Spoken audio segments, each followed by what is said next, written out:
Kasalukuyang nasa loob ng Philippine Area of Responsibility ang Tropical Depression Tino at taglay ang hangin 95 km bawat oras malapit sa gitna at pabugsong umaabot sa 115 km bawat oras habang kumikilos pakanluran sa bilis na 30 km bawat oras. Inaasahang lalakas pa ito sa susunod na 1 hanggang 2 araw at maaaring umabot sa typhoon category.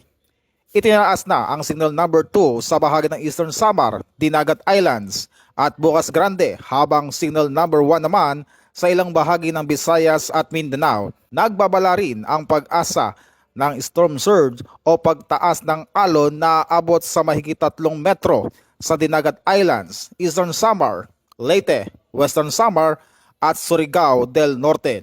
Manatiling nakatutok sa mga anunsyo ng pag-asa at lokal na pamahalaan at pinapalalan din na laging mag-ingat.